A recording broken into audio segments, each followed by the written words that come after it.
Isang paalala, ang video na ito ay ayon lamang sa aking sariling pananaliksik. Hindi ko nais na pilitin ang sino man na maniwala sa videong inyong matutunghayan. Kung hindi kayo kumbinsido sa mga impormasyon at taliwas ang inyong paniniwala sa kaalamang aking ilalahad, maaari kayong gumawa ng sarili ninyong pagsisiyasat para sa inyong kakontentuhan. Ang videong ito ay gabay lamang sa mas malalim na kaalaman at pag-intindi at hindi gawa ng isang profesional. Naniniwala ako na malaya tayong magbigay ng opinyon at suhestyon bilang malayang mamamayan ng Pilipinas. Maraming salamat po.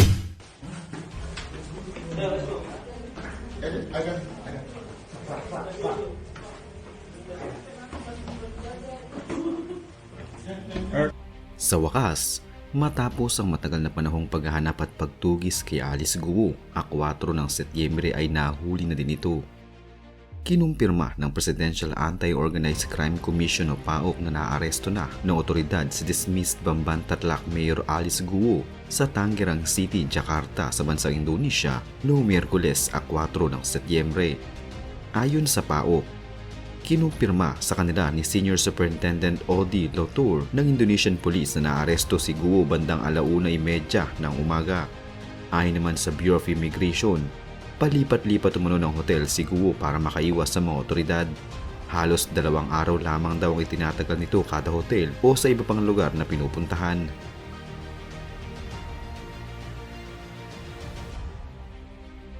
Kasalukuyang nasa kustodiya ng Indonesian Police sa Jatanras Mabes Polri ang dating alkalde. Ito ang kinumpirma ni NBI Director Jaime Santiago sa mga kawani ng media. Base sa inilabas na official statement ng DOJ, na-corner si Guo sa isang lugar sa Tangerang City sa Jakarta, Indonesia. Ayon sa impormasyon na nanggaling kay Senior Superintendent Odi Latuheru ng The Indonesian Police. Si Guo ay nahaharap sa ilang legal na problema sa Pilipinas. Ang 33 taong gulang na nadismiss na alkalde ay nitusang arestuhin ng Senado noong Hulyo dahil sa paulit-ulit na pagkabigong dumalo sa investigasyon ng Upper Chamber sa na-raid na Philippine Offshore Gaming Operator o POGO Hub sa kanyang bayan. Inutusan din na arestuhin ng Senado sina Dennis Lacson Cunanan, Nancy Jimenez Gamo at mga umano'y kamag-anak ng alkalde na sina Sheila Lial Guo, Wesley Lial Guo, Jan Zong Guo, Seymen Guo at Wen Yilin. Noong Mayo, nagsampa ng kasong graft ang Department of Interior and Local Government laban kay Guo dahil sa iniulat niyang pagkakasangkot sa POGO. Noong Hunyo, nagsampa rin ng reklamo ang otoridad laban kay Guo at iba pa dahil sa umano'y human trafficking kaugnay sa ni-raid na POGO Hub sa Bamban. Ito'y sinumite para sa resolusyon noong nakaraang buwan. Naghain din ng quo warranto petition ng Office of the Solicitor General laban kay Guo. Mismong ang Pangulo na din ang nagulat sa pagkakaaresto kay Guo at nagpasalamat siya sa lahat ng mga tumulong upang madakip ang kontrobersyal na alkalde, kabilang na rin sa gobyerno ng Indonesia. Minamahal kong kababayan, on or about 1 o'clock a.m. 4 September, Alice Guo, also known as Guo Huaping, was arrested in Tangerang City, Jakarta, Indonesia.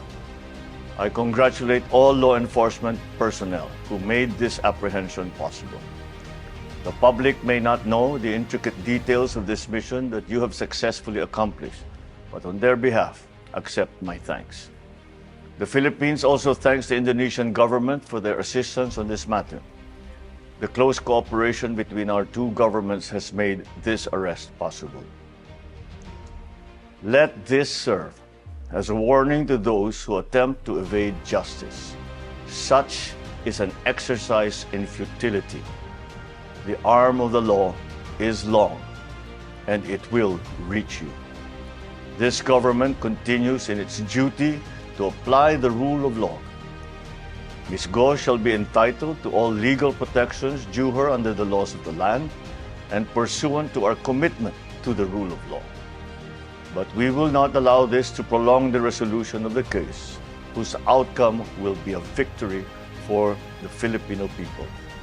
Thank you and good day.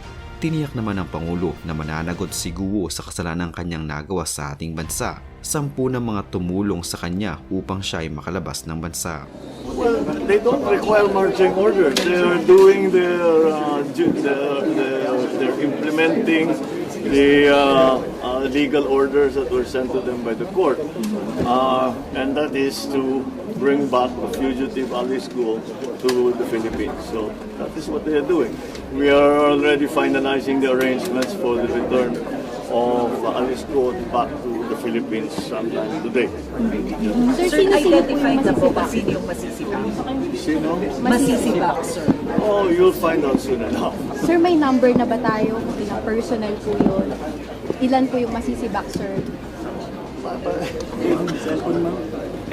All of those who are implicated in the in assisting Alice Guo to leave the Philippines illegally as a fugitive from justice will certainly pay the price.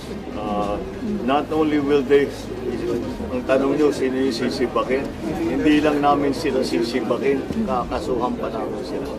Dahil ang kanilang ginawa ay labag sa batas at against all of the interests of the Philippine judicial system. Kapag nalaman namin na makakabalik siya in time, ihaharap namin siya. Kung naman hindi aabot sa oras yung pagpapabalik niya mula sa Indonesia papunta rito, magsischedule kami ng susunod na pinakamaaga para sa wakas maiharap na siya sa atin. Makasagot siya ng maayos at tumatutukan. I am fully expecting magsasalita na siya ng kumpleto. Kasi patunay itong pag-aresto sa kanya na hindi siya makakatakas talaga. Tumakas man siya nung una, nahuli pa rin siya at ibabalik. Kumbaga, she has nowhere else to go. At yung mga tumulong sa kanya makatakas, hindi namin sila tatangkan. Definitely, ipinakita nitong pag-aresto kay Alice Guo na tumakas ka man, pag pinaghahanap ka ng mga otoridad at may tulong pa ng mga otoridad ng ibang mga bansa, kahit dun ka pa tumakas, ay maibabalik ka rin dito sa bansang Pilipinas. That should make a strong impression sa iba pang subjects ng warrant of arrest na patuloy pa rin tumatakas sa pagkatapos. Well, hindi kami papayag, hindi siya magsasalita. Tatagal siya dito. At we will transfer her to a regular detention cell. Hindi na siya dito sa ating detention cell, baka i-transfer na siya sa correctional. So, hindi kami papayag na hindi mag-i-evade pa siya ng tanong. Naloko na tayo nung una, nung kanyang farm story. Itong pangalawa, hindi na tayo magpapaloko. Gusto rin malaman sa kanya, sino yung mga government officials na kasama niya o tumulong sa kanya dito sa pagtatayo ng Pogo. Based sa mga intelligence reports na nakuha namin sa executive session, mayroong mga links na mga government officials at even enforcement agencies natin dito sa Pogo Hub sa Bamban. So, gusto natin malaman sino yung mga taong to at sino yung tumulong sa kanya para mapalaganap niya yung kanyang illegal operation sa Bamban. I'm still bound with the executive session, but definitely meron, according to our intelligence agencies.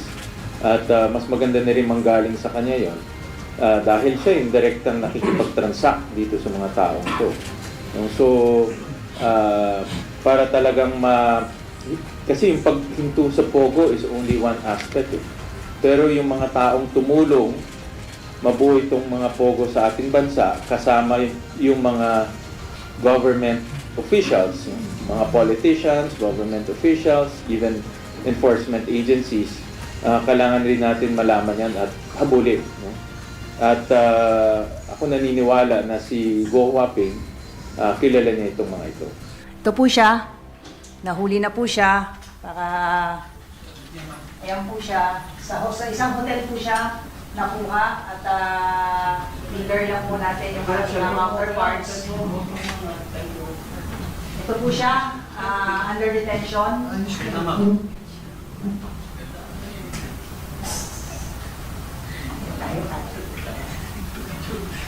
Kaninang umaga po, mga around AM, ay nakipag-meeting po ang ating GPNP. I was there.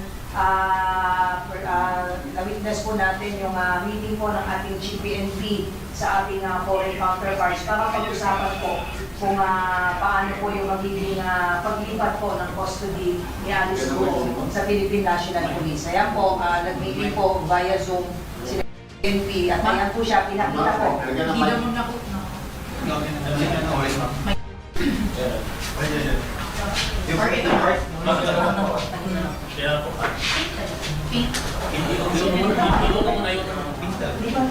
lang. Isa. Ito po, yung mismong nahuli po si Alice Guo ng ating counterpart sa isang hotel po, dyan po sa Bantam, Indonesia po. At ito po yung kanyang larawan nung siya po ay under detention na.